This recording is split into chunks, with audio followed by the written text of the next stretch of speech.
Après la remise symbolique de 2200 kits d'hygiène menstruelle à l'inspection d'académie de Kaffrine par le projet intégré de nutrition et de genre au Sénégal Pinks Dimbaya, le projet a effectué ce mardi 4 mars 2025 une tournée de distribution dans les établissements scolaires bénéficiaires. La délégation a d'abord fait une halte à l'IF de Kaffrine avant de se rendre à la mairie de Kayou où elle a été accueillie par l'adjoint au maire Aliou Sine. Salaamaaleykum, ñoo ngi leen di nuyu yéen ñi nga xam ne yéen a fi ñëw tey seet si ñu muy ni ko Cheikh waxee muy projet Pinks.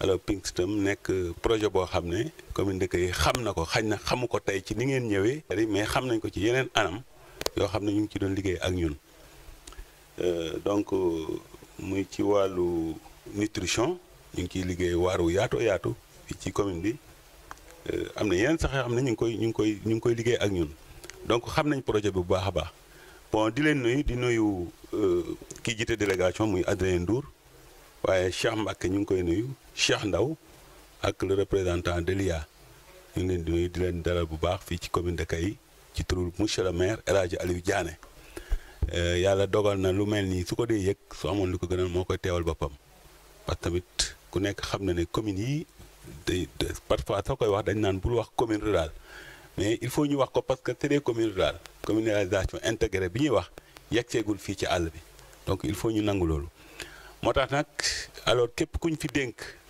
lu mel ni commune fii c'est vrai état bi dana am lu mu def mais partenaires yi aussi ñoo la mën a jàppale pour que li nga xam ne nii moom nga warloo ak askan bi au moins nga mën cee bay aw waar xañ na lépp yombul mais il faut nga am ay partenaires moo tax saa yu nekk partenaire ñëwee ñun vraiment dañ leen di dalal bu baax a baax comme ni ngeen ko waxee fekk na am naa liggéey bu am solo boo xam ne tey amoon naa ko mais lu mel ni Pinks partenaire bu toll nii ànd ak waa IEF mënuñu ñëw fii vraiment te doo dagg sa liggéey ànd ak ñoom te li ñu fi ñëw lépp sa njëriñu bopp la njëriñu askan képp la dañ fi ñëw pour gunge comme ni ngeen ko wax malnutrition mooy xeex xibon waaye gunge parce que lu mel ni kit yi ngeen indi nii ku nekk xam na ne suñu élèves yi nekk ci moyenne secondaire bi soxla nañ ko te benn CM lañ fi am mu war a dem ngóori ba donc lu mel noonu tam dañ koy rafetlu di lañ ci sant bu baax a baax vraiment en tant que représentant ONG bi Pinks waaye tamit waa IEF waaye Cheikh Ndaw aussi donc ñooñu ñëpp sant nañ leen gërëm nañ leen ci seen taxawaay en tout cas ñu ngi leen di yaatal bu baax ci yu mel nii di wax ne yeneen secteur laa bëgg a wax parce que wax naa ne ñu ngi liggéey ci wàllu malnutrition bi ci xeex xibon bi ak yu mel noonu tey ngeen ñëw ci gunge gone yi ci ay seen wàllu hygiène loolu tamit vraiment mu am solo mais ñu ngi leen di invité aussi ci yeneen secteur yoo xam ne mën ngeen ñu si jàppale vraiment ñu ngi leen di xaar ci loolu pour bañ a guddal daal sant nañ bu baax bég nañ aussi ci seen teewaay fii sant nañ leen gërëm nañ leen loolu lañ leen mën a yóbbante ci en tant que ñi nga xam ne ñoo leen fi yabal jërë ngeen jëf. Ensuite, elle s'est rendue à Ngodiba pour remettre au CEM son lot de kits. Mbalo, remercier tout le monde pour la présence et pour votre disponibilité aussi. Ok, donc aujourd'hui le projet Pinks est là, donc projet intégré de nutrition et de genre au Sénégal, Pinks Dimbaya, donc qui intervient à Kaffrine. Donc c'est financé par Affaires mondiales Canada pour une durée de 7 ans. Donc ça a démarré en 2021, donc 28. Donc le région, à savoir la région de Kaffrine, Tamba, le projet est mis en œuvre par 3 partenaires, donc à savoir Nutrition Internationale, donc l'équipe qui est là, donc ils font partie de Nutrition Internationale, World Vision et CNDN, le Conseil National de Développement de la Nutrition. Donc le projet Pinks Dimbaya, c'est pour promouvoir donc l'égalité et l'équité dans les relations de genre entre hommes et femmes, pour améliorer la nutrition et la santé de la reproduction donc chez les femmes et les adolescentes. Voilà. Donc pour les adolescentes, pour les aider, les appuyer donc à bien suivre leur cours, donc pour la gestion de l'hygiène menstruelle, donc le projet a jugé nécessaire de leur doter des kits d'hygiène, serviettes hygiène, donc réutilisables. C'est la raison pour laquelle donc nous sommes là aujourd'hui, donc pour vous remettre ces kits-là pour les jeunes filles qui sont au sein de votre établissement, ici au CM de Ngodiba. Voilà, merci. Ok, Ok, voilà, merci. Donc, au nom du lycée d'établissement et de la communauté éducative ICM de Ngodiba, je vous souhaite vraiment la bienvenue. Je représente certes le principal, aussi son adjoint, son suppléant en cas d'absence. Et aussi, en même temps, je représente le PINCS parce que j'ai été formé. J'ai eu la chance vraiment de participer aux ateliers de formation. Donc, nous sommes deux. L'autre, c'est une collègue, Madame Ndiaye, elle était là, mais elle a fini par repartir. Donc, je vais transmettre le message à qui de droit. Nous allons ensuite essayer de travailler. Je dis que PINCS donc, a fini de nourrir un espoir au sein de Ngodiba parce qu'on avait partagé. Donc, les élèves ont déjà compris. Je pense que c'est venu à son heure. Parce que le CEM de Ngodiba, c'est un CEM qui se trouve dans un village un peu religieux. Donc, ces sujets-là étaient un peu tabous quand on parle de menstrues. Mais rassurez-vous, le bureau genre a abattu un travail extraordinaire ici.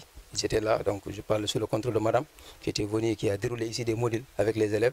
Donc, ici ils connaissent déjà les élèves. Donc, ça va être une continuité. Mais donc, avec les autres programmes à venir, nous sommes vraiment rassurés. Donc, dès demain matin, Inch'Allah, je vais convoquer les collègues, je vais appeler les collègues pour transmettre le message, impliquer aussi le chef d'établissement. Même le maire aussi a appelé, le maire de la commune, il est du village. Donc, il n'est pas là, il est à Dakar, mais son adjoint l'a dit, appelé peut-être, l'a informé de la rencontre que vous avez eu à tenir à Cailly. Il m'a appelé pour me dire que ça, vraiment, il aimerait qu'on l'implique dans les activités du PINCS. Comme c'est un procès de SVT en même temps. Et donc, rassurez-vous, il sera informé lui aussi. Donc c'est ça, mais bienvenue. Et vous allez nous excuser parce qu'on est au mois de Ramadan, donc c'est ça. Après cette étape, la tournée s'est poursuivie dans la commune de Boulel où le maire Serfal a accueilli la délégation et a montré sa satisfaction. On est satisfait de vous recevoir ici au niveau de la commune à propos des services hygiéniques au niveau des filles. Nous, au niveau de la commune de Boulel, on est partenaire. Au niveau de Bimbia, on a déjà bénéficié sur d'autres programmes. La CNCL, qui est avec Abbas. Si vous revenez encore pour nous faire encore d'autres choses qui viennent du PINCS, c'est très intéressant. Et que nous sommes très contents. Même la fois passée, au niveau de notre rencontre avec les représentants de la ministère de la Santé du moins et le gouverneur même a développé ce genre de trucs-là pour dire qu'au niveau des communes, normalement, on doit faire des formations pour que les filles puissent faire des services hygiéniques qui peuvent les laver. Comme si vous venez à le refaire, vraiment c'est très intéressant. Content nañ ci trop baax di wax ne ñëw na à l'heure parce que ñun on est bénéficiaire ci PINCS ndax déjà am na benn programme bu ñu ci dawal kon su PINCS dellusiwaatee tamit sur ça dafay gën a développer ci côté commune bi rek te commune moom comme ni ngeen ko waxee rek lépp lu fi indi rek wala mu def ko fi c'est en faveur du maire parce que le maire qui devait le faire avec l'équipe municipale comme si on parvient à recevoir une équipe qui fait quelque chose pour la commune vraiment c'est très intéressant ñu wax dal leen ak jàmm di wax ne nañ ci ànd ak yéen ba fu ñu kii dañu xam ne noonu la merci beaucoup.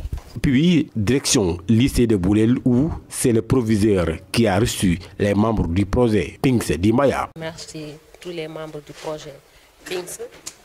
Nous saluons cette très belle initiative donc venant du gouvernement du Canada. Donc le projet est venu à son heure, nous en avons également besoin parce que ça entre dans le cadre de l'amélioration des performances parce que ça permet d'améliorer les conditions de vie des filles en milieu scolaire. Parce que souvent, les menstrues constituent un blocage pour les filles.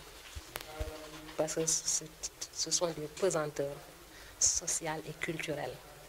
Maintenant, ce projet permettra d'être un tremplin pour permettre à bon nombre de filles de se soustraire de l'abandon scolaire. Et les mieux habilités à parler, ils sont là et ce sont les professeurs de SVT et ce n'est pas un hasard parce que dans cette salle, il y a la présence de 3 professeurs de SVT. Voilà. Merci encore une fois au projet PINCS. Merci à vous tous. Soyez les bienvenus au lycée de Boulel. On se réjouit de votre venue. Comme on l'a dit, les menstrues construisent un blocage pour les filles parce qu'en général, ça peut durer 3 à 5 jours. Et même pendant ces jours-là, des fois, les filles peuvent être absents à l'école. Même ou bien, s'ils sont là aussi, ils ne sont pas à 100% de leur potentiel. Donc les doter de ces services hygiéniques-là va les mettre à l'aise en classe, mais aussi va améliorer la performance des filles à l'école. Moi, j'ai eu la chance de participer à la formation à Kaffrine et j'ai vu qu'il y a beaucoup d'intérêt par rapport à la distribution de ces kits hygiéniques, mais aussi les fers qu'on va donner à ces filles-là qui vont les mettre en bonne santé. Donc vraiment, on va essayer de tout faire pour que le déroulement ou bien la distribution des services hygiéniques, mais aussi du fer, va se faire normalement et sensibiliser les élèves pour qu'ils prennent ça. Surtout il faudra axer l'intervention sur la communication pour que les filles aussi, même la communauté aussi, puissent comprendre ça comme le projet est venu pour aider, assister, épauler les filles. Le lycée de Diakhao Saloum a ensuite accueilli la délégation. À cette occasion, le principal a exprimé sa satisfaction face à l'initiative du projet Pinks Dimbaya. Je m'appelle Amadou Lamine Diouf, je suis le principal du CM Diakhao Saloum. Voilà, nous vous accueillons et nous vous disons quand même bon, soyez les bienvenus et qu'on est vraiment content et puis très sensible, n'est-ce pas, du projet de votre, c'est-à-dire de l'objectif visé par le projet. Parce que même j'ai eu l'occasion d'assister à l'un des séminaires, hein, on nous parlait de le manque de fer qu'on trouve chez les jeunes filles. Et puis on nous a tenu, n'est-ce pas, un discours tout à fait clair ce jour-là, parce que les conférenciers étaient vraiment clairs et qu'ils ont montré l'essentiel de ce qu'on appelle le fer chez les jeunes filles. Et ça, c'était vraiment bien. Maintenant, si vous êtes venus dans ce cadre, nous vous remercions et que nous prenons note et que je vais vous mettre en contact avec Madame Diop. C'est Madame Diop qui est chargée, n'est-ce pas, de la question des genres. Je vais vous mettre en contact avec elle. Et puis, elle sera beaucoup plus apte à pouvoir distribuer et expliquer les kits pour les jeunes filles. Et je vous remercie. Enfin, Nibi a été la dernière étape de la journée. Sur place, le maire Amindiaï a réservé un accueil chaleureux à l'équipe du projet Pinks Dimbaya.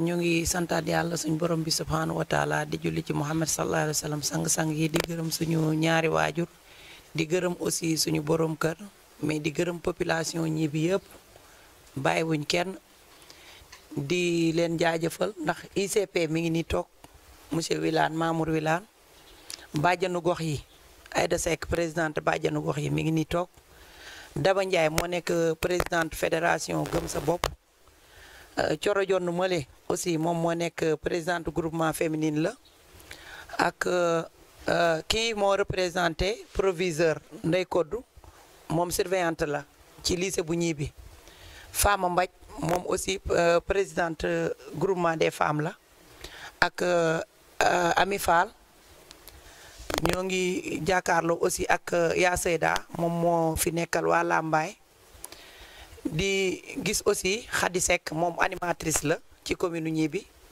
di jaajëfal suñu papa muy président commission domaniale muy papa Galoba ngeen fekk fi aussi ñi nga xam ne ñoom ñoo nekk groupe bi nga xam ne ñoom lañu àndal di liggéeyal ñu mel ne Daouda Fall président jeunesse bi Ousseynou Fall ak ñi ngeen fi fekk ñëpp waa état civil ñu ngi a toog ak suñu SM secrétaire municipal ñuy waxaat rek alhamdulilahi rabbil alamina parce que yéen ñi nga xam ne yéenay waa Pinks Dimbaya duñ ne guleet ci seen jàppale ci commune Ñibi parce que vraiment bëri na ci côté yoo xam ne yéen a ngi fay intervenir mu jëm ci côté santé ndax hygiène dafa bokk ci loo xam ne dafay dundal wér gu yaram rawatina bii yoon ngeen jóg jëm ci ndaw ñi nga xam ne ay jigéen lañ toll ci gis mbaax mu doon loo xam ne am na ci ñoo xam ne bu leen dalee premièrement rek dañuy am complexe dañuy préférer absenter seen ay cours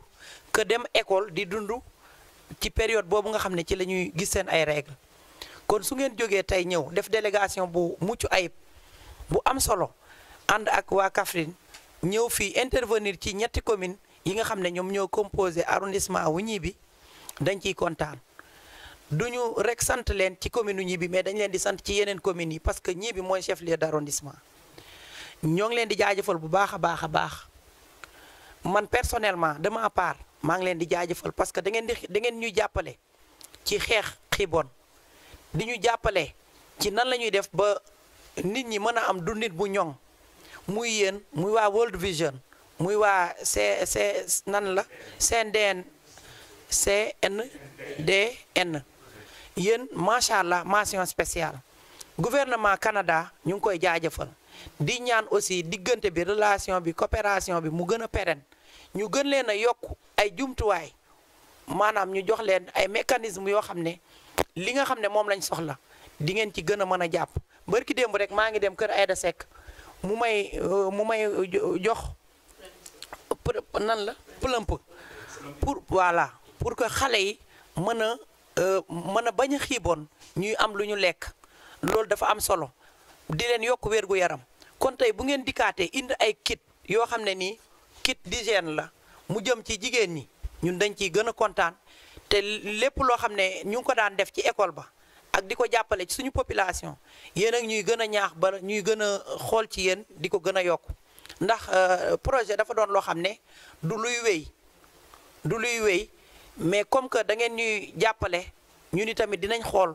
nan la ñuy def ak suñu conseil nan la ñuy def ak suñu budget donte que lycée wala collège bi mi ngi dépendre ci conseil départemental taxul ñun ñu bàyyee ko conseil départemental parce que suñuy njaboot lañ ñu ngi ci daan def démb ak bërki démb di ci def tey mais dinañ ci gën a def mais côté bii moom yéen a ñu ci poussé doon nañ ko xalaat à chaque fois mais tey wan ngeen ñu yoon bi kon bu lii jàllee ñu ni tamit dinañ ci gën a jàpp ba nga xam ne xale yi dootuñu am complexe boobu dinañ ànd ak yéen ci sensibilisation bi dinañ ànd ak yéen ci yëpp te buñ demee ba projet bi jeex aussi ñun danañ ci jàpp incha allah dinañ ànd ak yéen ci projet bi bu jeexee aussi dinañ ci jàpp ci kàttanu yàlla vraiment ñoo ngi leen di jaajëfalaat partenaires yi bu baax a baax di jaajëfal aussi suñu IA parce que ñoom dañuy liggéey ak ñun man lépp loo xam ne soxla naa ko ci wàllu éducation su ma demee uti ko ci kaw bañ jox ma ko bala ma ko indi fii ci sama population damay contacter IA contacter IF laaj leen nan lañ koy organiser ñu wax ma ko ma ànd ci ak CODEC ànd ci ak ñi nga xam ne ñoom ñooy équipe pédagogique bi yëpp ñu defee ko ni nga xam ne moom lañ ko war a defee parce que lépp loo xam ne état la démembrement lay laaj dañu ciy contacter suñu préfet suñu sous-préfet waxtaan ci ak ñi nga xam ne ñoom ñoo nekk les bras techniques ba nga xam ne buñ ko indee duñ ci am benn jaaxle duñ ci am benn erreur parce que ñoom am nañ xam-xam bi te dinañu teg ci yoon ñoo ngi leen di jaajëfal bu baax di jaajëfal aussi waa ARD donte que teewuñ fi ñoom ñoo ñuy jàppale ñoo dox suñu diggante ak yéen ba démb rek ñëw nañ fi def fi benn réunion boo xam ne dañuy samp ay penc pour que lépp loo xam ne population bi mi ngi koy jooy ñoom ñi nga xam ne ñoom lañ samp te Aïda Seck mi jiite ko démb mu nekk benn bureau boo xam ne dañuy dem di taataan di ñëw di ko indi ci maire di ko sotti ci conseil bi ñu di ko waxtaane ba yéen partenaires yi su ngeen ñu bëggee jàppale rek da ngeen di fekk que ne am nañ suñ tableau de bord boo xam ne da ngeen di dem directement foofu nga xam ne du am benn gàllankoor ñoo ngi leen di santaat di leen jaajëfal di gërëm ñëpp di gërëm aussi média bi nga xam ne ñoom ñoo fi ñëw ànd ak yéen maanaam wesaare xibaar bi ñëpp xamandoo ko ndax lu baax dafa jar a yaatal ba nga xam ne ku am moyen pour def dina mën a jóg directement dem defi ndax bëri na ñoo xam ne bëgg nañ jàppale mais xamuñu ñoo ngi leen di jaajëfal yàlla nañu yàlla may kooru jaamu yàlla bu mu doon suñ mujj gi koor yàlla nañu yàlla nangul suñu ay jaamu yàlla jërëjëf merci beaucoup ñu ànd ak yéen dem ba lycée accompagner leen ci li nga xam ne moom lañ koy defee incha allah merci beaucoup jërëjëf merci. Elle a ensuite accompagné la délégation au lycée de Nibi où le censeur et même les élèves ont témoigné leur gratitude pour ce geste de ce projet Pinks Dimbaya en leur faveur. Et nos chers bienfaiteurs. Nous vous remercions pour cet acte généreux que vous avez fait pour nous car c'est très important pour l'établissement et pour les jeunes filles de nos jours car ça permet de garder leur dignité et leur épanouissement. Merci à l'ensemble des élèves et à l'ensemble des enseignants.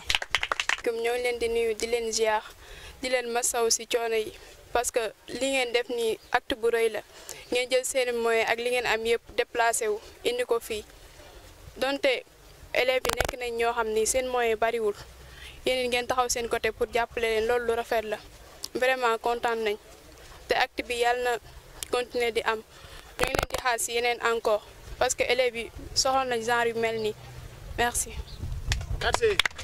Toujours dans le cadre de la distribution des kits d'hygiène menstruelle, le projet Pinks Dimbaya a poursuivi sa tournée ce mercredi 5 mars 2025 dans le département de Birkelane. Pour cette deuxième journée, nous avons débuté dans la commune de Mbelep où la délégation a été accueillie par le secrétaire municipal. Je tiens particulièrement à remercier l'équipe de Pinks et l'inspecteur pour s'être déplacé pour la distribution des kits.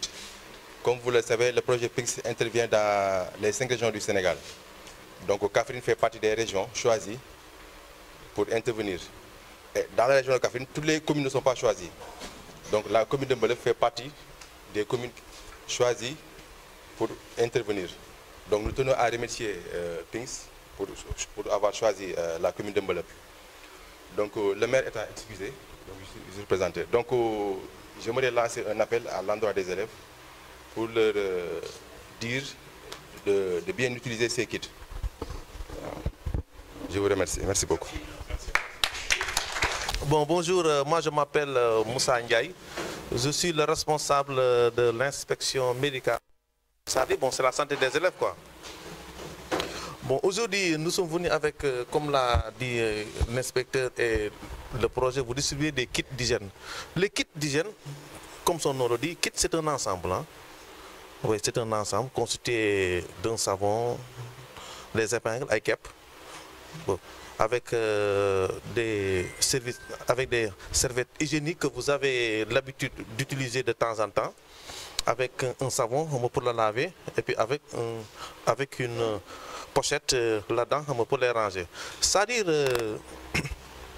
ça, l'utilité, c'était juste à ce que les élèves, de temps en temps, ils avaient des problèmes à gérer les règles durant les périodes de menstrues. Quand les élèves d'habitude voient leurs règles, ils avaient des problèmes pour le gérer, faute de moyens. Raison pour laquelle on a constitué des kits d'hygiène, un ensemble de matériel qui vous permettront de gérer vos règles discrètement, sans que personne ne le sache, avec tout ce qu'il vous faut. C'est ça que le projet est venu aujourd'hui vous offrir, gratuitement. Donc le projet est à féliciter. Maintenant, si vous aurez ces kits, vous saurez comment les utiliser. C'est bon? S'il y a des questions, même, vous pouvez même les poser aujourd'hui même. Nous allons vous répondre. D'accord? Ok, voilà, c'était tout juste ça. Bon. Au fur et à mesure, ça va se passer. Ok, merci. Donc, voici le kit. Merci le représentant administratif de la commune de Mbelep pour cet accueil. Remercier aussi les élèves qui sont présents aujourd'hui. Donc nous sommes là dans le cadre, comme mon collègue l'a dit, de la distribution de kits d'hygiène. Donc il s'agit du projet PINS qui est financé par le gouvernement du Canada et qui est normalement déroulé sur 7 ans. Donc au mois de juillet passé, nous avons tenu un comité de pilotage qui s'est tenu au niveau de Kaffrine. Et durant ce comité de pilotage, le plan de travail annuel a été approuvé. Et avec cette approbation, un paquet d'activités a été approuvé. Donc dans ce lot d'activités, il y avait la distribution de kits pour 16 872 filles dans les 5 régions d'intervention du PINS. Et pour la région de Kaffrine, il y avait 2220 filles qui devaient être assistées. Donc c'est dans ce cadre-là que nous venons aujourd'hui ici, dans la commune de Mbelep, pour vous apporter la dotation de la commune. Donc il s'agit de 56 kits qui seront distribués pour cette première phase aux élèves de la commune. Il faut aussi considérer qu'il y a, en plus de ces kits, il y aura des... Comment ça s'appelle, du fer et des acides foliques qui seront distribués dans les prochains jours. Il y aura aussi une deuxième phase de distribution qui va se tenir et qui va certainement prendre plus de filles pour cette région. Donc au nom du gouvernement du Canada, mais aussi au nom de Nutrition Internationale, voilà, nous vous remercions pour votre participation. Merci beaucoup. Monsieur l'inspecteur, bonjour tout le monde. Ok, moi je m'appelle Adrien Ndour, je suis chargé de projet Livelihood dans le projet Pinks Dimbaya basé à Kaffrine. Donc Pinks Dimbaya, c'est un projet projet intégré de nutrition et de genre au Sénégal, donc qui est financé par Affaires mondiales Canada, donc pour une durée de 7 ans. Donc le projet a démarré en 2021 pour terminer en mai 2028. Donc le résultat ultime du projet, c'est pour promouvoir l'égalité et l'équité entre les hommes et les femmes, donc pour améliorer la nutrition et la santé de la reproduction des femmes et des adolescentes au Sénégal. Donc les adolescentes, les jeunes filles. Donc 3 partenaires mettent en œuvre le projet sur le terrain. Donc ces 3 partenaires-là, c'est Nutrition Internationale, l'équipe qui est là, donc il y a l'équipe de Nutrition Internationale accompagnée de l'inspection d'académie. Il y a aussi l'inspection médicale des écoles, donc qui est avec nous. Donc ce projet, comme c'est la cible, c'est les femmes enceintes, les femmes allaitantes, les adolescentes, jeunes filles, donc pour améliorer leur nutrition et leur santé de la reproduction. Donc c'est dans ce cadre que le projet veut appuyer les jeunes filles, donc les jeunes filles qui sont dans les établissements scolaires, donc collèges et lycées, pour bénéficier de kits d'hygiène menstruelle, donc des serviettes hygiéniques. Donc parce qu'on a vu que beaucoup de filles, donc quand ils commencent à avoir leurs règles, donc ils s'absentent, donc perdent des heures de classe pour ne pas aller à l'école. Donc c'est la raison pour laquelle le projet a jugé nécessaire, donc pour améliorer les conditions de vie et votre bien-être, donc de vous doter de serviettes hygiène, kits d'hygiène menstruelle. Voilà, merci beaucoup.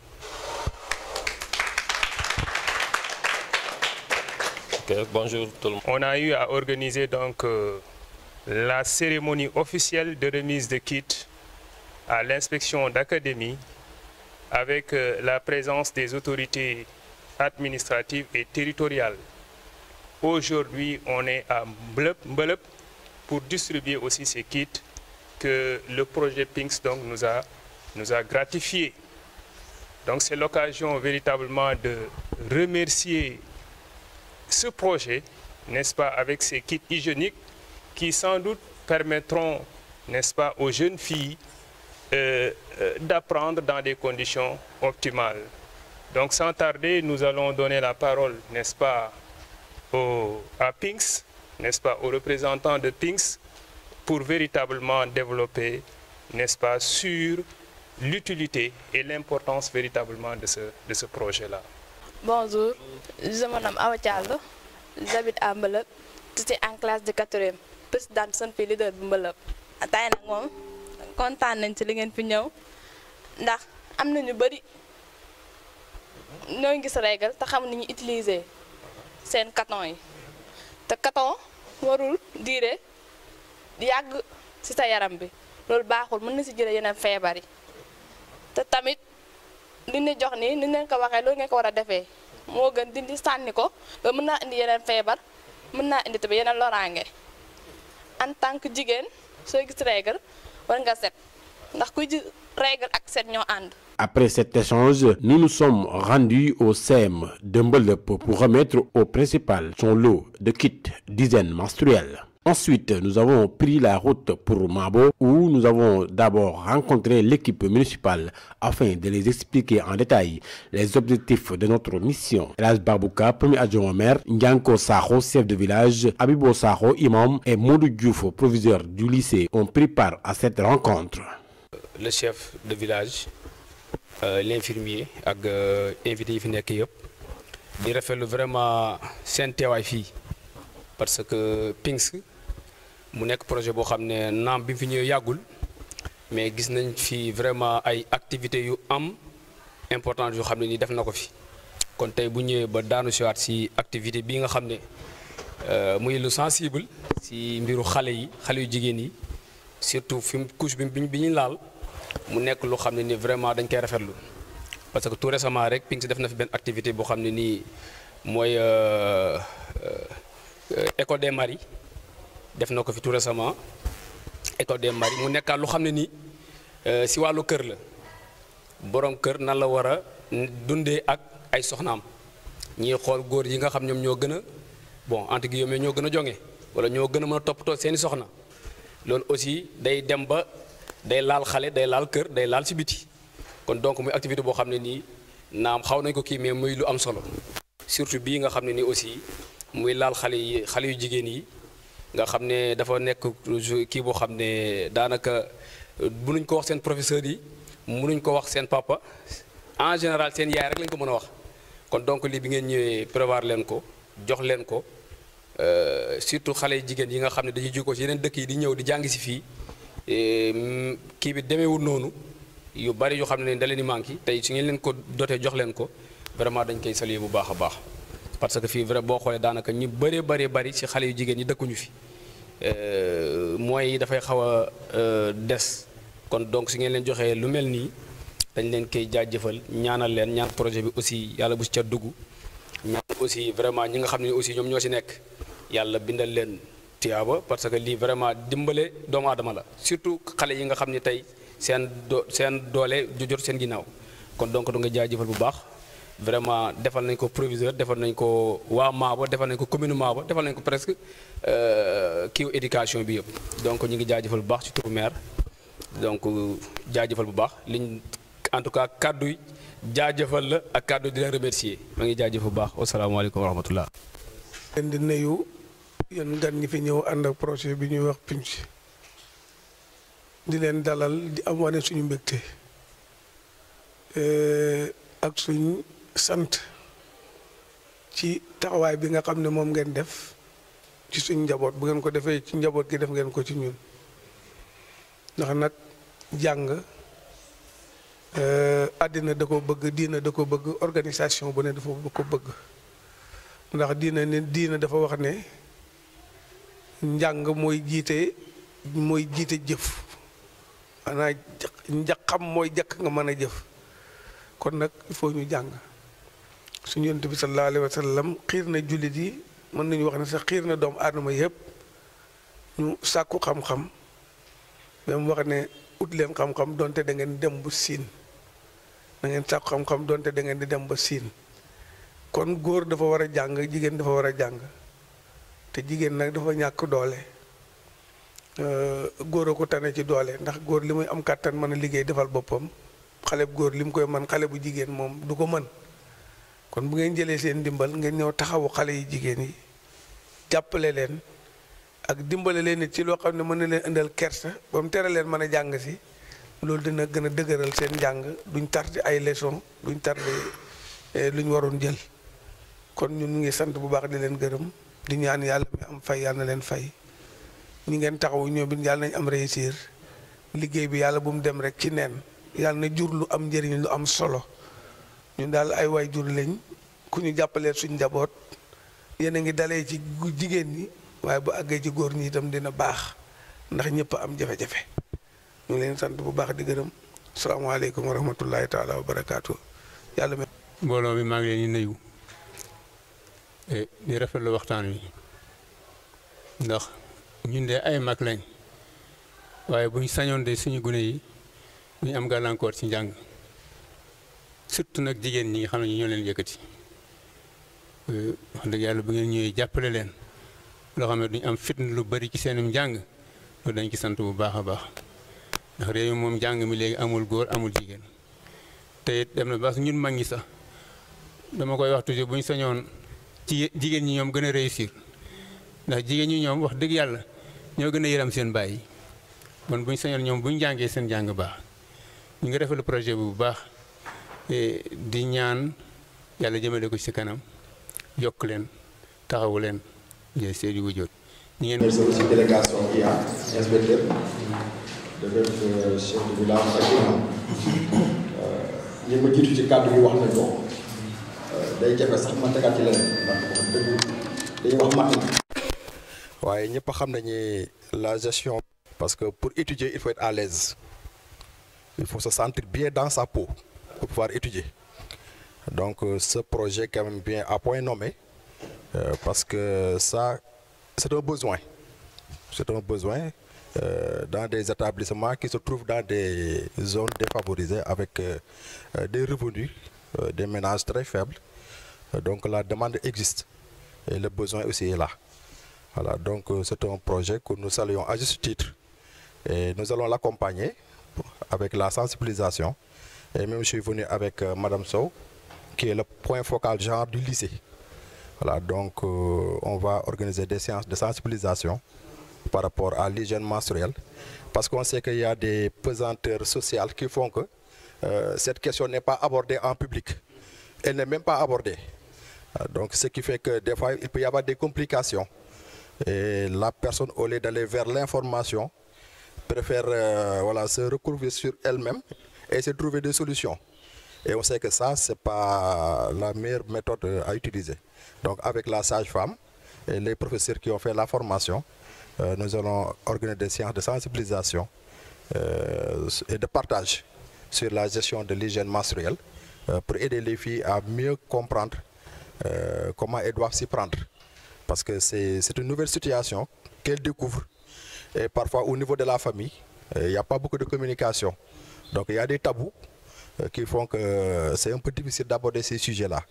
Je disais à Madame la fois dernière que des fois, quand des filles viennent chercher souvent le billet pour voilà, des retards liés à ça, elles vous disent j'étais malade. Vous dites mais vous avez quoi? Ils vous disent maladie de femme. Donc elles ont honte même de dire que j'ai vu mes règles. Et moi je le dis, vous confondez la santé de la reproduction et la sexualité. Ça n'a rien à voir. Le fait de voir ces règles, c'est quelque chose de normal, c'est quelque chose de naturel. C'est naturel et c'est normal. Donc il faut briser ces tabous-là. Il faut qu'on les aide à comprendre que c'est un phénomène naturel et qu'il faut gérer. Avec vraiment toutes les mesures idoines pour éviter qu'il y ait infection, pour éviter qu'il y ait complications. Et cette communication-là, elle est fondamentale. Donc ce que vous êtes en train de faire, vous aidez les établissements. Et c'est la raison pour laquelle le ministère de l'Éducation nationale pilote ce projet. Parce qu'on sait que la demande existe au niveau des établissements. Voilà, il y a des établissements même qui achètent avec le revenu des kits qu'ils mettent à la disposition des filles en cas d'urgence. Madame en sait quelque chose. Moi, quand je suis venu, j'ai pris un lot de kits que je l'ai remis. Pour dire que madame, s'il y a des filles qui viennent parce qu'elles ont des urgences, elles pourront se référer directement à vous et vous le donner. En tant que femme, ça va faciliter un peu les choses. Et à ce titre-là, on a fait le déplacement ensemble. Et je sais que presque ce qu'on va faire, c'est elle qui sera chargée de tout ça. Voilà, même la formation et tout. Donc pour continuer la communication et la formation auprès des jeunes filles. Nous avons ensuite poursuivi notre activité en nous rendant au lycée de Mabou où nous avons remis les kits d'hygiène aux proviseurs du lycée. La commune de Segregata a marqué la dernière étape de cette deuxième journée de distribution de kits d'hygiène menstruelle. Comme à chaque escale, la délégation a été accueillie par le maire, suivie d'une série de discours. Bonjour, monsieur le maire. Bonjour à toutes et à tous. Je m'appelle Mbaye Ndaw, inspecteur de l'éducation en service à l'inspection d'académie de Kaffrine. Je suis accompagné de Insa Faye, le chargé de l'EBJA, de l'IA, l'inspecteur médical des écoles. L'inspection médicale des écoles est aussi présent, n'est-ce pas? Le reste, c'est l'équipe de PINCS. PINCS, c'est projet intégré de nutrition et de genre au Sénégal. Un projet qui intervient dans 5 régions seulement, dont la région de Kaffrine. Et dans la région de Kaffrine, il intervient dans 8 communes, dont la commune de Segregata. Donc ça, c'est un honneur. Parce que ce qu'il est en train de faire, il le fait pour l'académie. Il le fait aussi pour la commune de Segregata. Donc merci à PINCS pour cette dotation en kit hygiénique. Une dotation qui permettra sans nul doute, en tout cas aux jeunes filles, d'apprendre dans des conditions optimales. Donc c'est l'occasion vraiment de remercier encore une fois ce projet, le projet PINCS, et les partenaires d'exécution qui l'accompagnent, notamment World Vision et CNDN. Donc voilà, monsieur le maire, là, le projet a montré la voie par rapport donc aux difficultés qui pourraient en tout cas entraver, n'est-ce pas, les études de nos jeunes filles. Donc sans tarder, je vais donner la parole, n'est-ce pas, à un membre de l'équipe de PINCS pour revenir avec nous de manière plus détaillée sur vraiment le projet avec ses interventions et les kits. di nuyu yéen yëpp ku nekk ci turam ak santam maa ngi tudd Adrien Ndour nekk chargé de projet livelihood ci projet PINCS Ndimbaya toog fale ci Kaffrine donc ànd ak équipe projet bi waa nutrition internationale ki nga xamante ni moo nekk sama wet mooy Cheikh Mbacké mooy chargé des finances am na Ibrahima Ba Ibrahima Diédiou Mamadou Sow ak chauffeur yi ànd ak aussi waa inspection d'académie ñi nga xamante ni ñooy bras technique projet bi ak waa inspection médicale des écoles donc di rafetlu seen teewaay fii nii donc ak seen disponibilité quoi voilà donc projet PINCS bi affaire mondiale Canada waa Canada ñoo ko financé gouvernement Canada moo financé projet PINCS bi donc pour durée projet bi war na def 7 ans tamale na 2021 war a jeex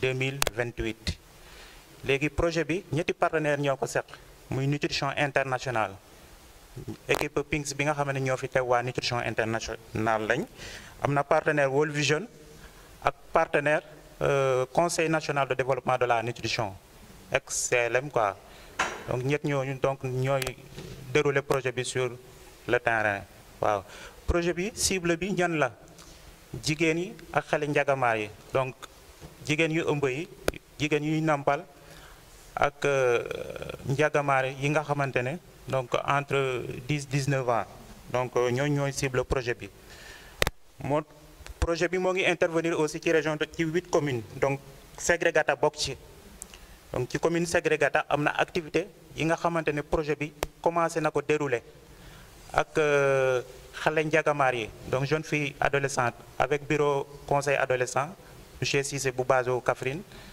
donc moo ñuy accompagner chaque fois bu ñu soxlee ay xale yu jigéen yu ñu war a former ci wàllum nutrition santé de la reproduction moo ñuy aider ñu identifier xale yooyu donc pour faire defagum na ñaari formation ci ak xale yooyu nekk fii nii Ségrégata commune Ségrégata donc formation nutrition genre santé de la reproduction def nañu aussi benn formation sur le plaidoyer accès ko ci nutrition ak santé de la reproduction santé de la reproduction mooy ëmb ak ëmbi voilà donc en plus activité boobu am na beneen activité bu ñu déroulé ak infirmier ak ICP def nañ benn formation sur approche suivi participatif des services de santé donc formé nañu infirmier Ségrégata formé nañu aussi sage-femme Ségrégata ak ñaari animatrice communautaire fii nii ci Ségrégata donc il y a de cela 3 semaines donc ça veut dire que Ségrégata déjà donc projet bi nekkul fii gan quoi voilà donc léegi projet bi pour maanaam promouvoir égalité ak équité de genre la donc entre góor yi ak jigéen yi pour ñu mën a améliorer nutrition bi nutrition ak santé de la reproduction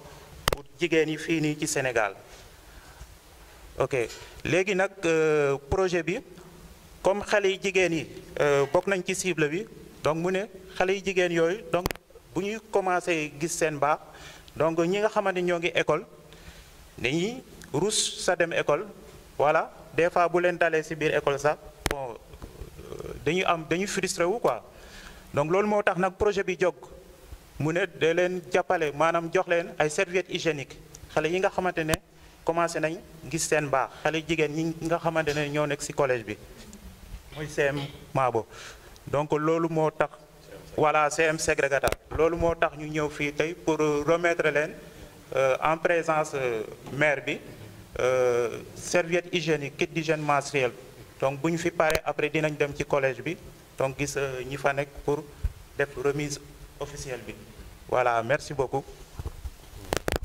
Merci beaucoup, maire. Bonjour, chère autorité.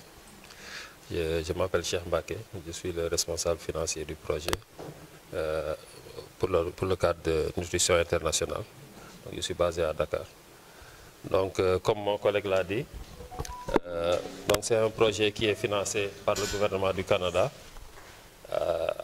et qui touche les 5 régions du Sénégal qu'il a citées. Et dans ces 5 régions, nous avons la région de Kaffrine. Donc, au mois de juillet de l'année passée, nous avons tenu un comité de pilotage pour définir les activités qui seront sur le plan de travail de l'année 3, qui vont être déroulées dans les 5 régions.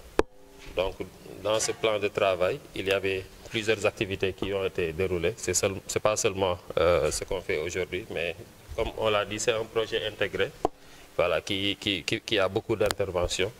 Voilà, ça touche les filles, les GIE, voilà. Il y a beaucoup d'interventions en tout cas qui sont faites. Donc, pour ce qui nous réunit aujourd'hui, donc il y avait une enveloppe qui avait été dégagée de 122 millions pour les 5 régions et pour toucher 16 872 filles.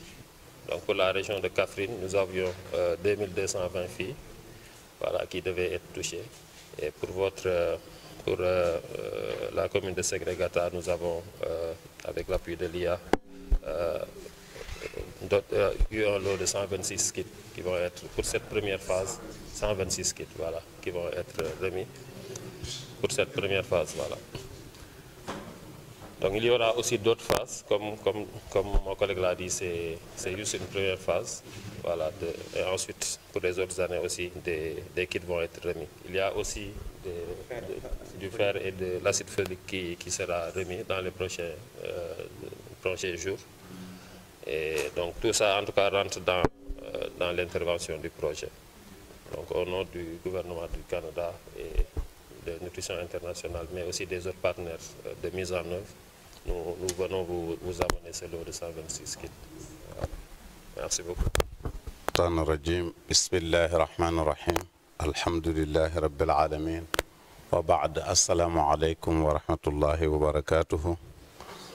Mbokk yi gannaaw bu ñu leen nuyoo ñu ngi leen di ziar di leen masawu coono di leen waxi tamit dal leen ak jàmm defee rafetlu yi tamit seen ñëw gi sant gërëm bëgg tamit ñu def nañ daan def jataay buñ mos a toog tàmbalee ko ak ñaan terminé ak ñaan dafee ñu bokk jàng faatiha ñun ñëpp jaamoo ko yàlla teg ci salaatul faatihi def ko hadiye ci yonent bi qul a'udhu bi rabbil falaqi qul a'udhu bi rabbin naasi ñu tëjewaat ko salaatul faatihi ñaan yàlla tàmbali ci bismillahi rahmaani rahimi waaye àggale yi tamit ci alhamdulillahi rabbil alamin subhaana rabbika rabbil izzati amma yasifuuna wa salaamun ala al mursalina walhamdulillahi rabbil alamin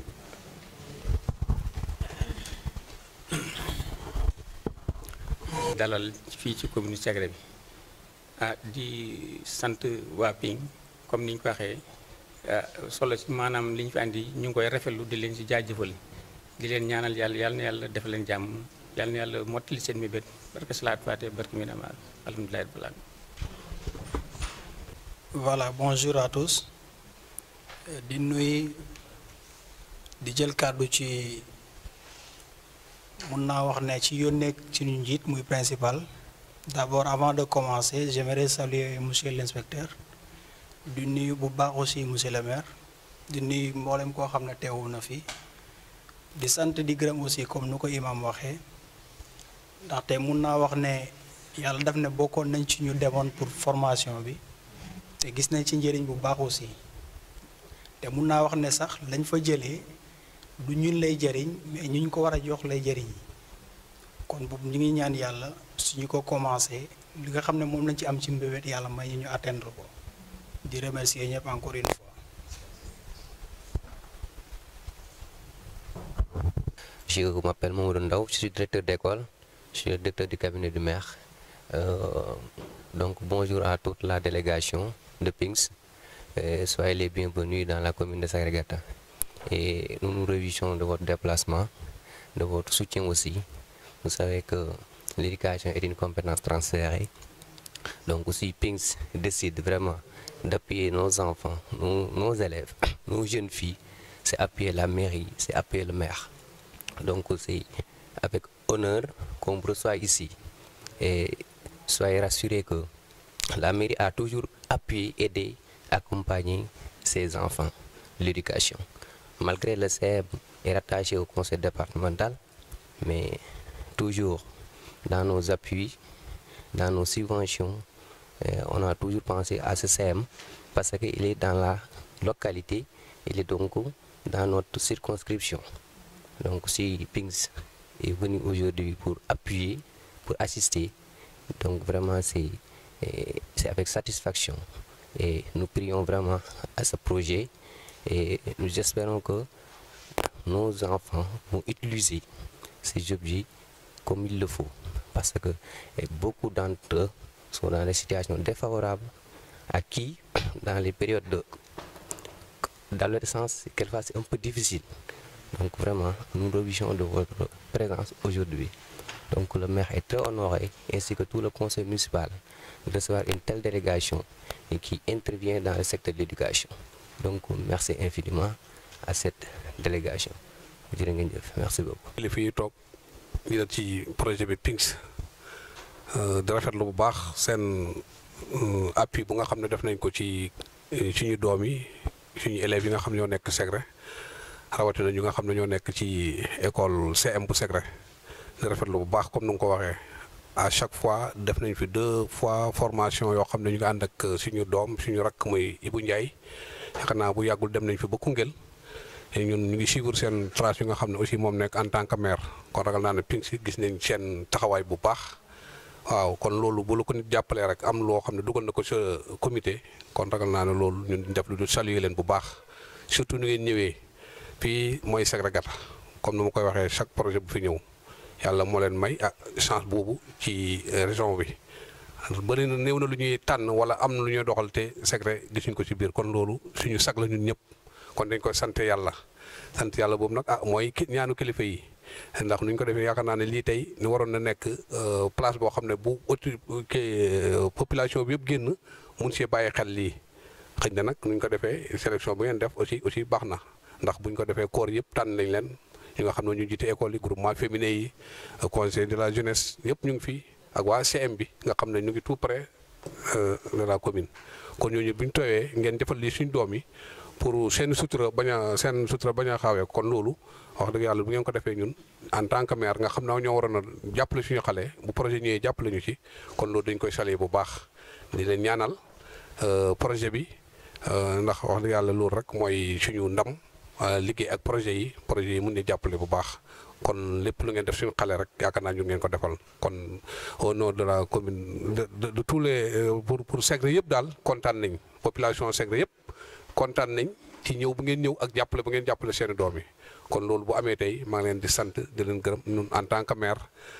ci koor lañ nekk imam ñaan na léegi waaye dañuy gën a yokk imam joxaat benn dog ñu dellu ñaanal leen ci koor gi ñu nekk ndax weeru koor lépp loo ci ñaan rek yàlla da koy nangu yéen suñu kii ngeen ñëpp ngeen ndax am na ko fi ñëw léegi Pam Ndaw la wax ak moom kon rek naa ñun doomi Sénégal lañ lépp luy yokk Sénégal rek dañ ci war a taxaw rawatina nag suñu xale jigéen yi nga xam ne à chaque fois war nañ gën a bàyyi xel ci ñoom ci njàng meeg ci nu ñuy utiliser seen bopp ak yooyu yëpp bu ñu toogee tey avec docteur Dieng aussi mu ngi fi docteur bu nga xam ne moo nekk ci hôpital mu ngi fi Codec ñoom ñëpp presque mu eboon ne ku si nekk ba ñu la ko yëgalee da nga bàyyi sa temps bàyyi ci lépp ñëw ngir fekkee ko kon ragal naa ne lii mooy waral gan bu ëllëgee bu ñëwee bu xoolee dem xam ne man mi ñañ ma recevoir ñi contentement bu baax lañ am kon nag ñu ñuy def daal mooy ñu delloo imam kàddu gi mu ñaan après bu sa waay tëjee ñu dem CM ba lu ngeen fa war a def rek ngeen def ko une chaîne de disposition merci jërë ngeen jëf asalaam.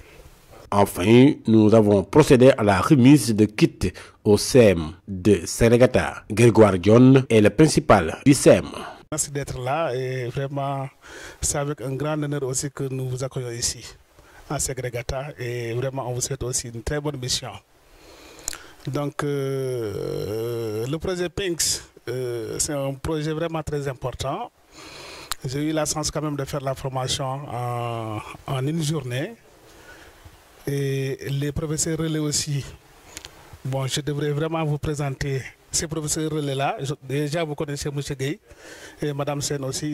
Ils ont fait quand même la formation en 48 heures, hein, en 2 jours. Donc, en collaboration avec avec les professeurs relais, nous allons quand même faire le job, Inch'Allah. Donc, on va sensibiliser les élèves. Parce que, comme je l'avais dit pendant la formation, au Sénégal, nous mangeons mal, on ne mange pas en qualité. Mais il y a un fait aussi que j'avais signalé. Avant de parler de malnutrition, il faut d'abord parler quand même de nutrition. Parce qu'ici, on ne mange pas. On ne mange pas. Je ne sais pas maintenant, entre la malnutrition et la famine, qu'est-ce qui est plus dangereux? Nous avons quand même une cantine scolaire ici. Mais on voit que vraiment c'est une nécessité dans la zone.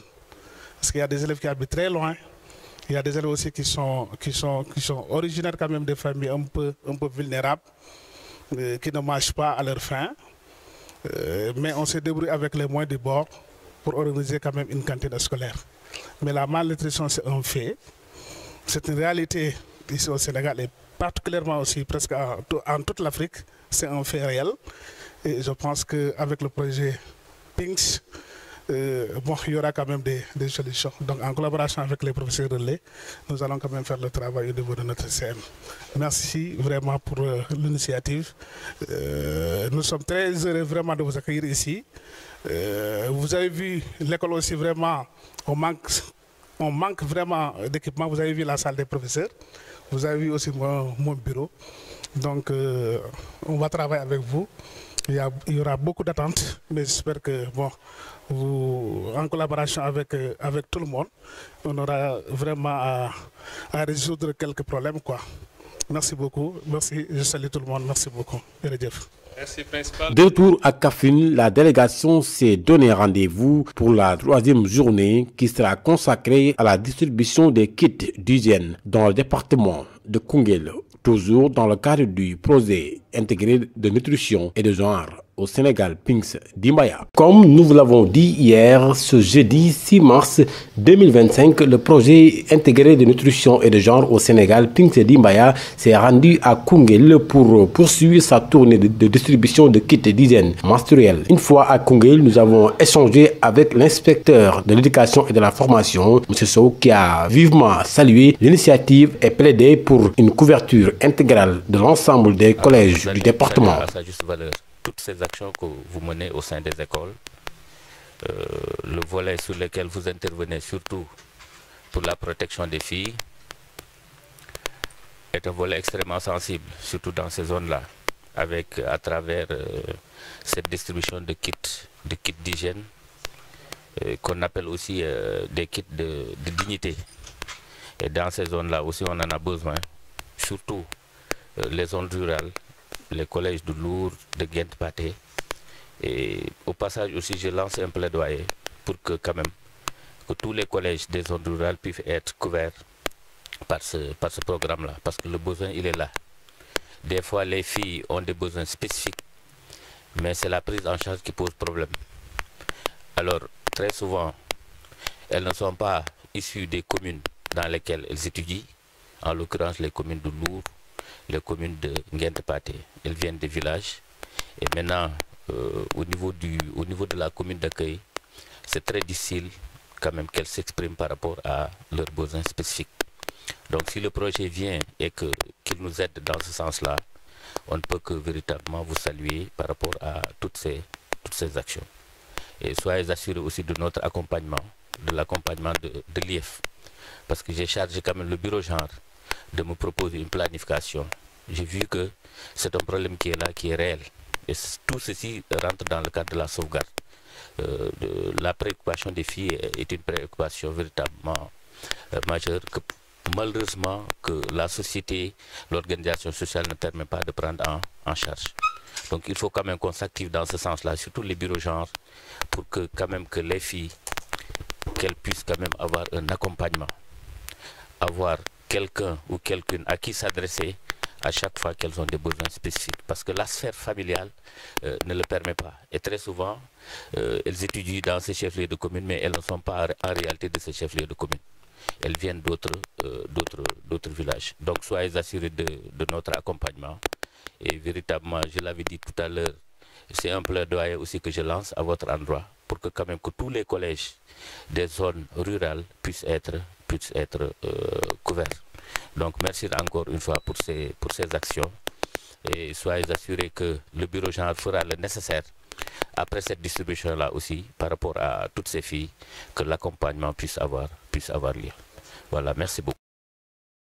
Nous avons ensuite pris la route en direction de la commune de Lour Escale où nous avons été accueillis à la mairie par l'adjoint au maire El Hadj Mor Gueye. jéego yi nga xam ne moom ngeen seq tey ba ñëw fii di wax ne rek maire amoon na yéen a teew fi mais yàlla def mu am ngànta wooñu pour ñu ñëw teewal ko ñii di leen jotal ne daal liggéey bi nga xam ne sumb ngeen ko fii ci commune bu Lour Escale commune bi yëpp ànd nañ teg ku bët mu nekk loo xam ne lu ñuy rafetlu la nekk loo xam ne it am na solo ndax yitte bi mooy ni ngeen ñëwee rek dañ xam ne kat wax dëgg yàlla projet bi ni muy investir fii ci région bi mais rawatina ci commune bi am na yitte ci yéen mais rawatina ci côté faj mi rawatina ci côté éducation ndax li nga xam ne tey moom ngeen ay def bokk na ci li nga xam ne dina gunge xale yi ci seen njàng waaye dina leen gunge ci seen côté wér-gu-yaram lépp loo xam ne dana tax xale bi gën a góorgóorlu ci njàngam gën a tax mu gën a jox gëdd njàngam loolu wax dëgg yàlla dafay nekk loo xam ne dafay am solo ñu wan leen daal na leen commune bi yëpp bokk nañ kontaan ci yéen kontaan nañ it ci lëkkaloo bi nga xam ne dox na ci diggante mairie bi ak PINGS di leen ñaanal rek yal na yàlla jàppale leen taxawu leen ci barke Mohamed loolu daal moo ci nekkoon suñuy kàddu am nañ ci mbégte lool am nañ ci kontaan ndax ñu ngi gis yéen a ngi ci éducation bi yéen a ngi ci santé bi yéen a ngi ci formation bi comme ni nga ko waxee rek barki démb am na ay ndaw yoo xam ne ñëw nañ ngeen former leen tàggat leen ñu ñëw fii toog ak ñun ci xam-xam bi nga xam ne def ngeen ko ci ñoom ñu ñëw tasaare ko ak askan wi lépp jëm ci wàllum wér-gi-yaram jëm ci wàllum éducation loolu day nekk loo xam ne mairie bi du ñu mën a def dara ñun lu dul am ci mbégte am ci kontaan loolu daal moo ci nekkoon suñuy kàddu. asalaamaaleykum monsieur le maire ñoo ngi lay nuyu ak ñu fi teew yëpp ñoo ngi leen di nuyu ku nekk ci turam ak santam rafetlu seen teewaay fii ak seen disponibilité man maa ngi tudd nekk projet de projet livelihood projet PINGS Nimbaya ci Kaffrine donc PINGS projet intégré de nutrition et de genre au Sénégal gouvernement Canada moo ko financé donc pour 7 ans là projet bi démarré na 2021 war a jeex 2028 projet bi ñetti partenaires ñoo ko seq muy nutrition internationale équipe bi fi ñëw waa nutrition internationale la ànd ak waa inspection d'académie mooy bras technique projet bi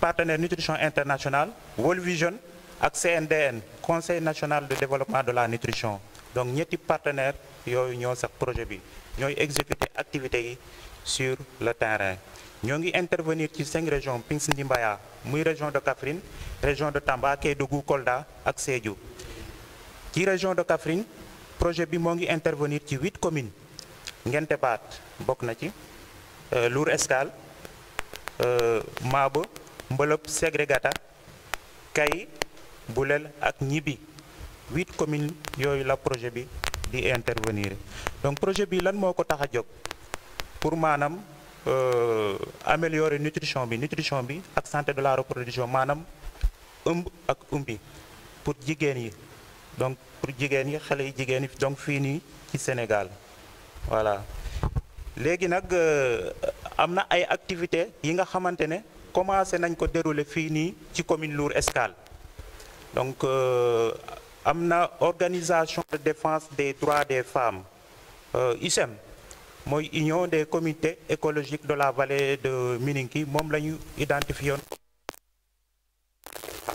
comme ça ñu pour mu dérouler ay formation ci wàllum nutrition ci wàllum genre ak santé de la reproduction ci commune bi formé woon nañ 30 femmes ci interrelation nutrition genre ak santé de la reproduction am na aussi ay xale yu ñu formé woon ay ado jeunes Mbaye Gueye Bale ci la bokk ci ñu tubaale ci ñu formé woon ci affaire nutrition genre ak santé de la reproduction ci wàllum santé formé nañu aussi infirmier bi sage-femme bi ak ñaari animatrice ci approche suivi participatif des services de santé.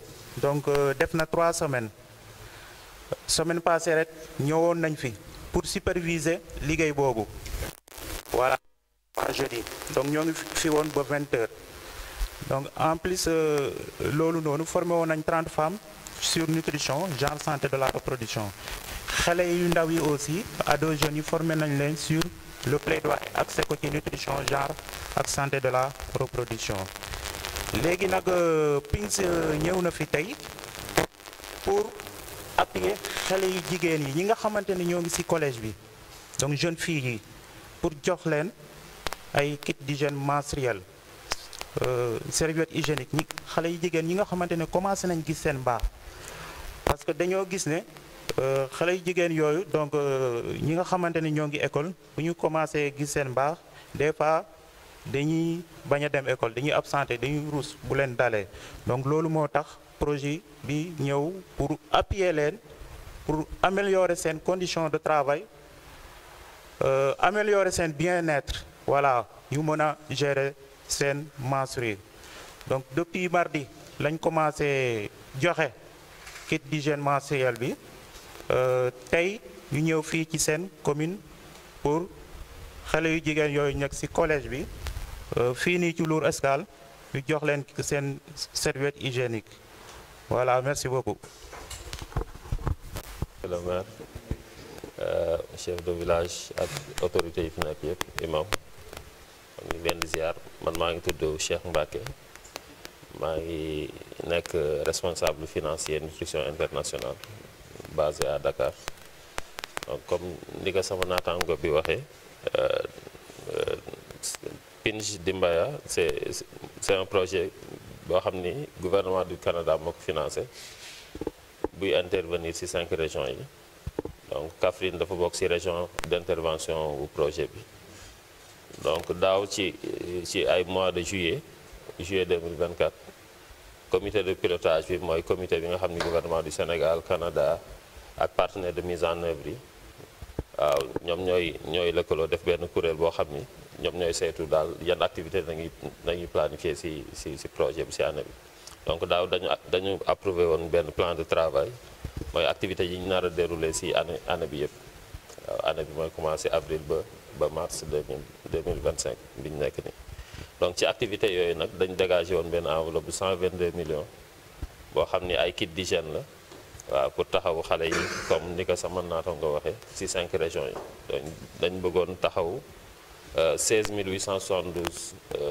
femmes et adolescentes ci 5 régions yi donc pour la région de Kaffrine ñu amoon 2220 kits d'hygiène yi ñu waroon jox xale yi donc ci cadre boobu pour Lour Escale ñu am 239 kits d'hygiène yu ñu war a joxe fii incha allah waaw léegi loolu du weesoo loolu tam am na ay supplémentation acide folique fer et acide folique bi ñu war a def xam naa ci bis yi ñëw incha allah dinañ ko def dinañ ko distribuer xale yi waaw lii nag première phase rek la waaw xam naa ci weer yi di ñëw tam dinañ defaat beneen distribution kit pour xam ni dinañ mën a jox yeneen xale yi nga xam ni amuñu woon waaw kit yi nga xam ni moom lañu distribuer nii waaw loolu daal moo doon tànk yi waaw ñu fàttali ni gouvernement du Canada moom moo ko financé waaw loolu daal moo doon kàddu yi ñu ngi sant bu baax. fóot beeg yooyu dañ koy bàyyi xel dafay ànd ak saabu ordinaire parce que savon ordinaire moom lañ ko war a fóote kenn waru ko fóoteeg eau de javel wala ay madaar ak yooyu ndax dafay yàq li nga xam ne moom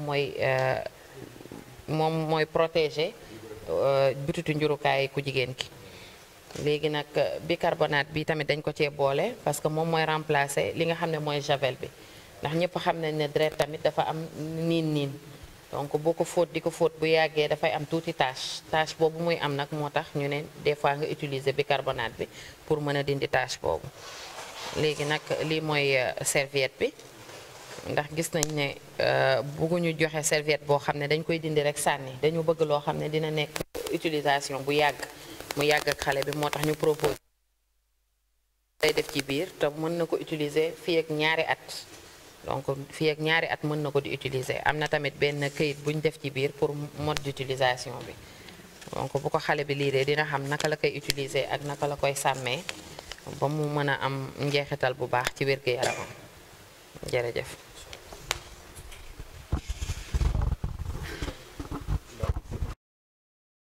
Celui-ci a pris connaissance des objectifs de notre mission. daje nañ fi ay yoon ma di ko fekkee gis naa seeni njëriñ ñi ngi def formation ñu bëri xam naa leen te kit yi ñu wax nii pour affaire xale yi ñun def nañ ci ay waxtaan yu bëri ci dis fële Koungheul ci IA bi def nañ ci ay waxtaan. def nañ ci aussi ay waxtaan fii ci CM bi ak principal ba wax nañ ñu njëriñ li ak nan la xale yi pour ñu utiliser ko nan la leen di njëriñ kon ñun xam nañ ci dara ba bëgg nañ ci ma ngi koy wax sax secrétaire ne ko ñun day xam nañ ci dara ci li leen di indi ndax am solo la bon léegi nag dañ leen di bisimila aussi di am mbégte ci seen ñëw te aussi di leen ñaanal émission bi ngeen di dox mu gën a jëm kanam ba résultat bi ngeen di ut ngeen am ko ñun tam li ci suñu waregaar mooy bu ngeen ko xasee ba indi ba jox ko suñuy njaboot ñu mën a taxawu leen man leen ci ñaax bañ dox ko ndax seen wér-gu-yaram la ak seen avantage pour ëllëg te ñu ne suñu noppalaay la. Par la suite, nous nous sommes rendus au CM de Lour Escale pour remettre leur lot de kits d'hygiène menstruelle au principal de l'établissement. 5 régions, Kaffrine, Tamba, Kédougou, Kolda, Sédhiou. Et le résultat ultime, c'est pour promouvoir l'égalité et l'équité entre les hommes et les femmes pour améliorer la nutrition et la santé de la reproduction des femmes et des jeunes filles au Sénégal. Le projet, au niveau de la région de Kaffrine, intervient dans 8 communes. Lour Escale fait partie des communes bénéficiaires du projet. Donc les cibles pour le projet, c'est les femmes enceintes, femmes allaitantes, les adolescentes jeunes filles. Donc pour appuyer ces adolescentes jeunes filles-là, donc le projet leur dote de kits d'hygiène menstruelle pour gérer leur menstrues. Parce que beaucoup d'élèves, jeunes filles, donc s'ils commencent à avoir leur menstrues, ils s'absentent beaucoup pour les cours, pour améliorer les conditions de travail, améliorer le bien-être. Donc raison pour laquelle donc, le projet est là. Donc l'équipe PINGS, accompagnée par l'inspection d'académie, voilà, ils sont là.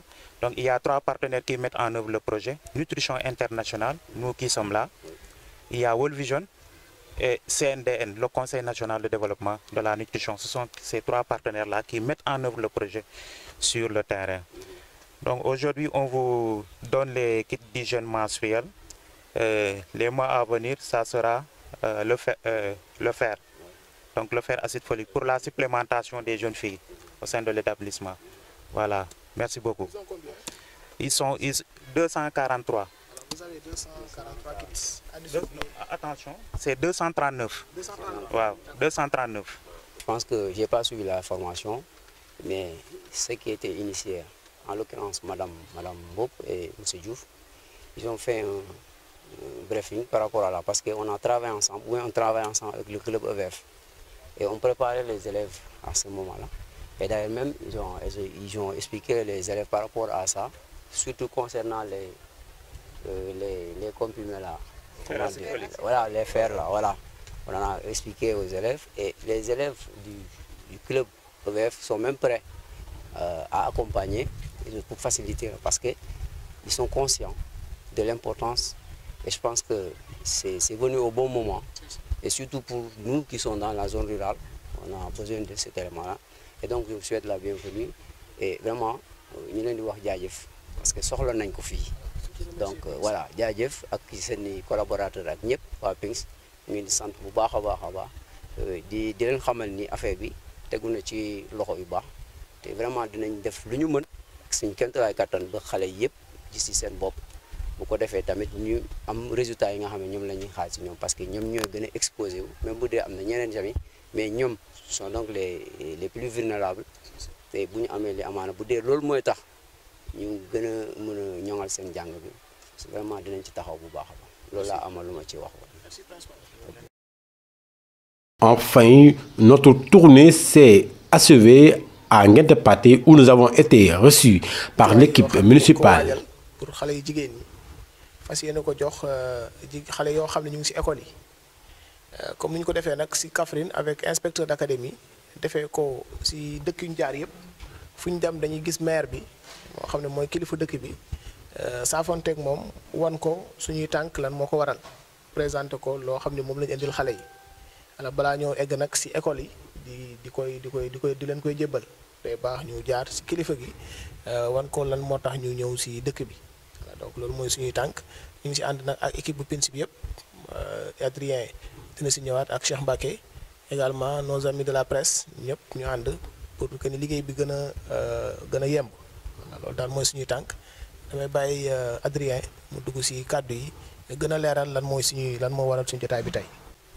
Monsieur le maire ñoo ngi lay nuyu ñu fi teew yëpp ñoo ngi leen di nuyu ku nekk ci turam ak santam man maa ngi tudd Adrien Ndour nekk chargé de projet livelihood ci projet PINS Ndimbaya toog fale bureau projet bi ci Kaffrine donc ànd ak équipe waa projet bi waa nutrition internationale ak waa inspection d'académie ñi nga xamante ne ñooy bras technique projet bi donc PINS Ndimbaya projet bi nga xamante ne gouvernement Canada ñoo ko financé pour 7 ans la projet bi tamale na 2021 war a jeex mai 2028 projet bi moo ngi intervenir ci 5 régions ci Sénégal muy région de Kaffrine Tambacounda Kédougou Kolda ak Sédhiou donc projet bi ñetti partenaires ñoo ko seq muy nutrition internationale donc équipe bu fi ñëw tey waa nutrition internationale lañ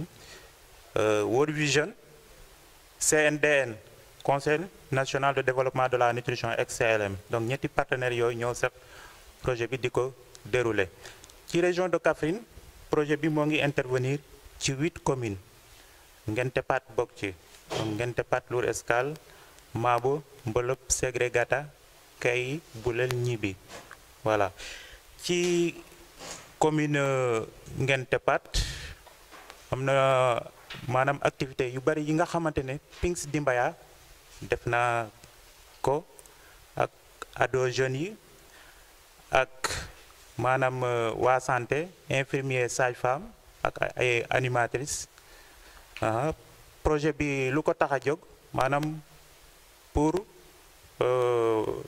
jàppale améliorer nutrition bi ak santé de la reproduction li nga xamante ne mooy ëmb ak umbi donc santé de la reproduction ci jigéen yi donc xale yu ndaw yi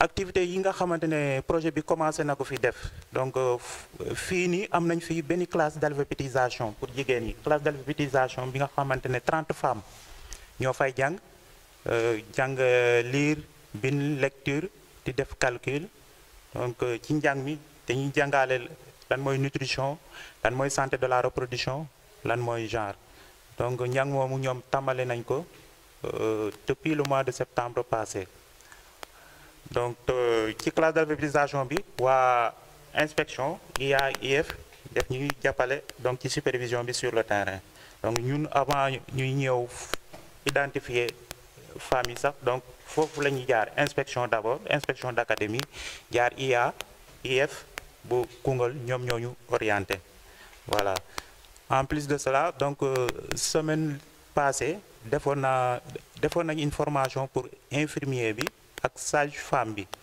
sur approche suivi participatif des services de santé maanaam poste de santé bi ñu xool maanaam yan gàllankoor jafe-jafe yi nga xamante ni ñoom lañ jànkonteel donc population yi dañ leen woo réunion ñoom ñu wax lan mooy problème bi ñoom ensemble ñu xool problème yi nga xamante ne ñoo gën a jàmp booloo identifier ay solution xool nu ñu saafara problème la def benn plan d'action donc réunion d'interface entre ñi nga xamante ne ñooy faj ci poste de santé bi ak communauté bi donc comme ça ñu mën a trouver à cette solution def plan d'action donc loolu def nañ ko ak infirmier sage-femme donc formé woon nañ ay animatrices pour ñu jàppale ñu ci approche boobu ci activité boobu to projet bi dina continuer aussi pour def supervision donc pour loolu ñu mën ko toxal léegi nag lu waral suñu tànk fii nii tey dañ leen indi maanaam ay kit d'hygiène menstruel maanaam xale yu jigéen yi nga xamante ne ñoo ngi ci collège bi ci CM bi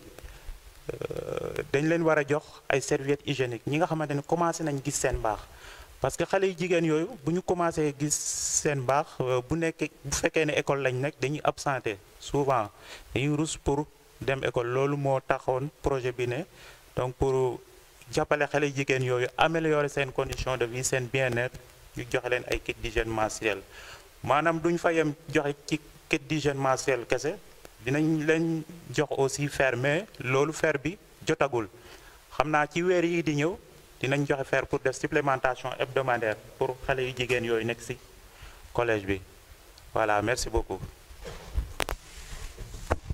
man la Cheikh Mbacké di responsable financier bu Nutrition International basé à Dakar dañ ñëwoon fii comme ni ko sama collègue waxee Adrien ñëwoon dans le cadre du projet PINS pour dérouler une partie des activités qui avaient été planifiées. Donc, si on se rappelle bien, l'année passée, au mois de juillet 2024, le plan de travail de l'année 3 avait été approuvé par le comité de pilotage qui réunit le gouvernement du Sénégal, le gouvernement du Canada et les partenaires de mise en œuvre que sont Nutrition International, CNDN et World Vision. Donc, c'est vraiment un paquet d'activités qui a été approuvé. Et dans ce paquet d'activités, il y a, entre autres, il y a l'appui au GIE des femmes. Il y a aussi la formation que nous faisons aux ados jeunes, la formation que nous faisons pour les structures sanitaires, mais aussi l'appui que nous faisons aussi, en tout cas pour les femmes, mais aussi les classes d'alphabétisation que nous appuyons. Donc pour cette année, pour l'année 2024-2025, ici activités yi ñu approuvé woon ligne budgétaire yi ñu approuvé woon dafa amoon ligne boo xam ni c'est relatif à l'appui en kit d'hygiène, mais aussi en acide folique et en supplémentation en acide folique. Donc il y avait une enveloppe de 122 millions qui avait été approuvée pour appuyer les 16 872 filles dans les 5 régions du Sénégal. Donc pour la région de Kaffrine, on avait une dotation de 2220 kits d'hygiène, voilà, qui ont été, en tout cas qu'on a essayé de distribuer dans les différentes communes de la région. Donc pour la commune de Nguent Pathé, il y a 163 kits d'hygiène qui vont être remis au CM de Nguent Pathé aujourd'hui. Maintenant, il y a aussi une supplémentation en acide folique qui va se faire dans les prochains jours. Il y a aussi une deuxième phase de distribution de kits d'hygiène qui va venir dans les mois à venir. Donc c'est ça en fait. Donc tout ça a été possible aussi grâce au gouvernement du Canada qui a appuyé, qui a en tout cas financé le projet avec la contribution des partenaires de mise en œuvre. Donc loolu daal moo ñu fi indi woon tey voilà ñu leen sant merci beaucoup. merci Cheikh dañuy bàyyi soxna Fatim rek. asalaamaaleykum mbooloo mi ñu ngi leen di nuyu yéen ñëpp kenn ku ne sa tur ak sa sant di rafetlu jotaay bi di wax ci turu maire moom moo fi délégué di rafetlu bu baax a baax seen ñëw bi ndax lii lépp mairie la war te dooleem àggut fi kon bu partenaire bu mel nii jógee ñëw ba agsi ci yow ne dalay jàppale na nga ko accueillir bu baax a baax ba jàpp ko ndax defalu ko kenn yow la koy defal ndax kuy dimbale say xale te xale yi ñooy nekk magi ëllëg yow la waroon bu nit ñëwee di la ci jàppale da nga ko ci gërëm sant ko ci bu baax maire ne na mu ngi leen ci gërëm bu baax a baax di leen sant di rafetlu it lii ngeen def bu baax a baax a baax li la amal lu ma ci wax wasalaam. élément yoo xam ne moo ci nekk am na ay culottes pour xale jigéen yi culotte en coton am na aussi lii mooy serviette bi am na savon ordinaire pour fóot bi la parce que waruñu ko fóotee leneen lu dul saabu ordinaire dafay am aussi ay kepp toujours ñu ngi ci gestion bi niñ koy gérer ba du indi benn infection dafay am aussi ay paquet de bicarbonate ci biir parce que bicarbonate bi mooy remplacer javel bi ndax lii warul am eau de javel warul am madaar tamit lépp luy loo xam ne dafay indi ay gaañte ci butitu njurukaayu xale bu jigéen bi dañ koy éviter donc moo tax ñu ciy def bicarbonate bicarbonate bi tamit utilisation du chaque jour comme deret dafa niin boo koy fóot bu yàggee dafay am tache léegi nag moment bu mu amee tache nag moment boobu la ñuy utiliser bicarbonate bi donc ci biir paquet bi nga xam ne fi la serviette bi nekk dafa am ñeenti serviette la pour xale bi mën a changer wu bu mu ci dindi ba pare après bu demee ba ca kër ga da koy fóot denc ko donc 4 moo ci nekk lit am na tamit benn kii bu ñu catalogue bu ñu def ci biir boo xam ne dafay permettre xale yi ñu mën a lire xam nan lañ koy utiliser ak nan lañ koy dencee mu ngi nekk ci biir donc li tax ñu opté pour bii tamit gis nañ ne jetable bi da nga koy sànni après mënoo ko utiliser waat par contre bii mën nga ko utiliser pour durée wu 2 ans ñaari at mën nga ko di ko utiliser moo tax ñu opté pour bi nga xam ne mooy lavable bi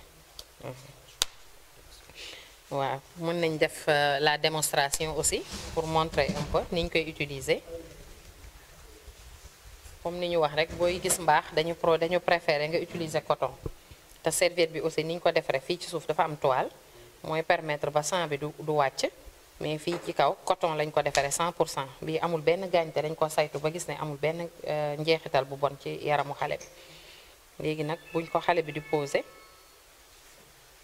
daf koy teg lal ko toujours partie bi gën a gudd tamit moom mooy féete ci ginnaaw daf koy lal lii wax nañ comme ni ñu ko waxee lii coton lay doon fii aussi toile bi mi ngi ci suuf donc traite bi mënul dañ utilisation bi aussi mënul weesu ñaari waxtu ak genn wàll maximum 2 heures nga changé ko bu ko xale bi di changé aussi traite bi mën na bañ a laal loxoom bu xasee ba dindi ko nii rek dafay lem fii lay plier waale fii def ko nii comme école bi moom mënu fa fóotee mën na ko def nii mu def ci mbuus taq dugal ci saagam léegi su demee ba ci kër ga nag mu dindi ko daal koy fóot bi aussi da nga koy njëkk a utiliser ak ndox kese nga def xay ko ba nga xam ne ndox bu mujj bi bu gisatoo benn deret ci ngay doog a jël saabu bi nag diw daal di fóot ba mu set nga daal di weer ci ligne bi soo koy weer aussi dañ ne bu ko fa bàyyi toute une journée ndax poussière bu ci dalee baaxul ci kanamu xale bu jigéen bi moo tax da nga koy weer le temps mu leer la ne wow na nga dem dindiwaat ko mais mënoo ko fa bàyyi suba ba ngoon jot poussière bu ñëw tag ci ñu préféré aussi bu fekkente ne weer nga ko ci naaj tamit bu la doole mayee nga am fer à repasser bu tàng nga passé ko ci loolu dina la mën a dimbali te boo koy conserver tamit wax nañ ko da nga koy tëj ci conservation bi nii lay doon ndax boo koy utiliser waat lii mooy nekk en contact ak kanam bi te warul nekk fu ab poussière nekk. Le CM de Guinguinéo a marqué la dernière étape de cette distribution de kits d'hygiène menstruelle destinés aux établissements ciblés par le projet Pinks Dimbaya, projet d'intégrer Pinks Dimbaya.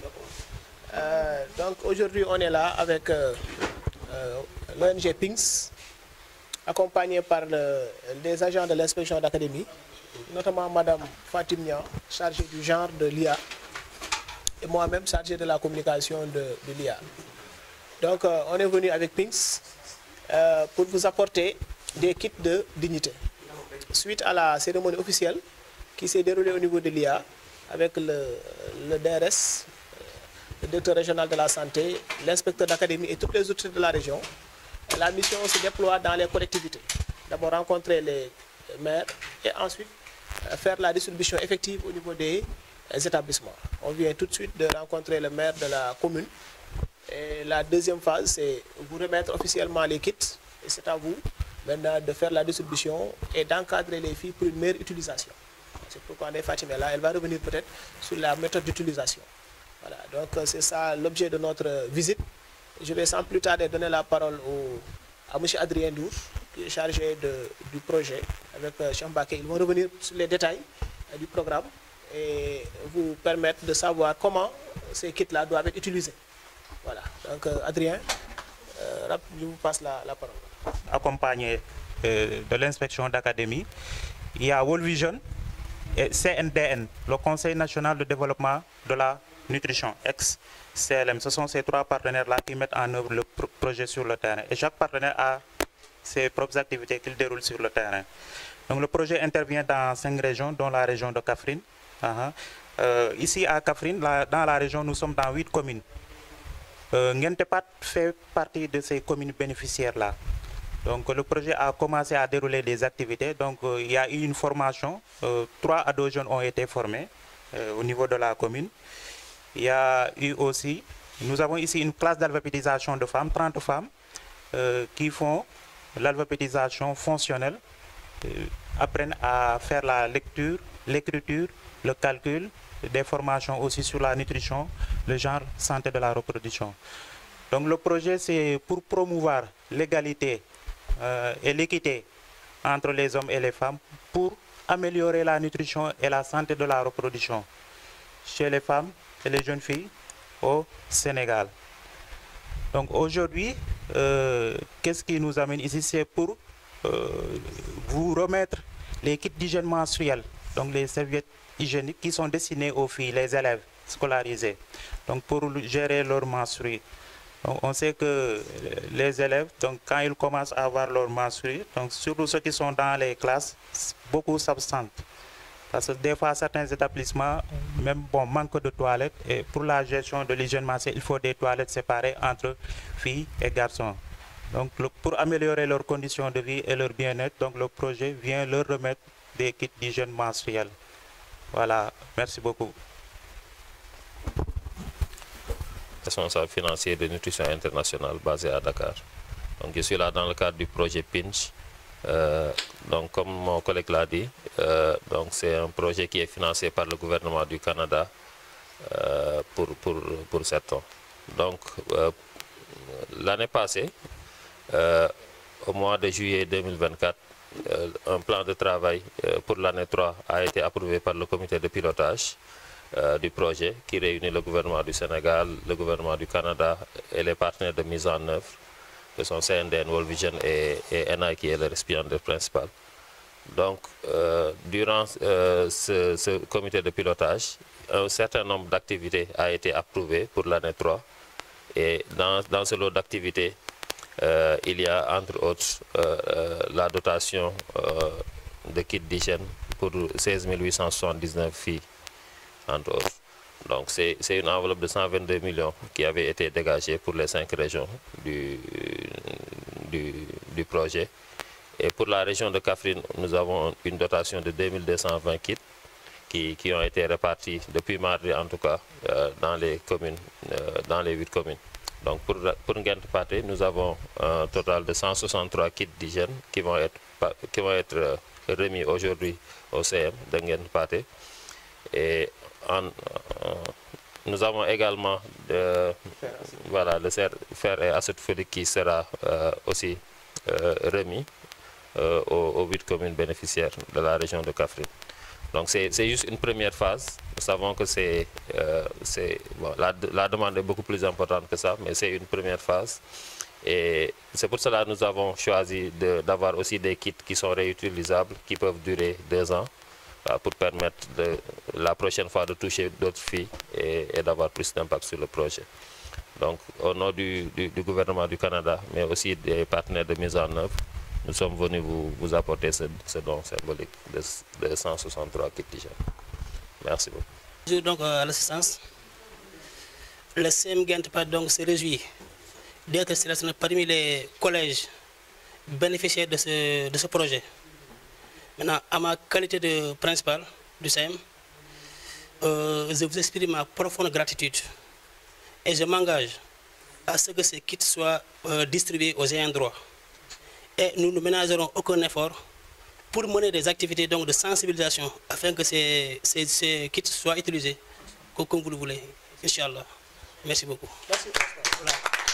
Asalaamaaleykum ñoo leen di nuyu ñëpp di leen ziar di leen masu parce que yoon bi métti na trop bon man en tant que ado jeune maa leen di remercier parce que lii ko defal jigéen mu wax dëgg yàlla defal nga ko lépp parce que élèves yi des fois da ngay gis ñëw ci école yi di gis seen règle di am ay maanaam te xaw am kees ba mën na leen a conduire sax ñu ñàkk jàng wala bu ñëwee duñu concentré bu baax donc Pinks di Mbaye ci kaw ci kanam merci.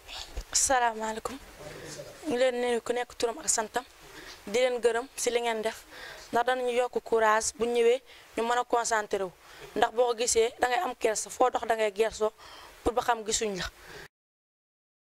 Rendez-vous est donné dans les mois à venir et d'autres activités, toujours dans le cadre du projet intégré de nutrition et de genre au Sénégal, PINGS d'Imbaya.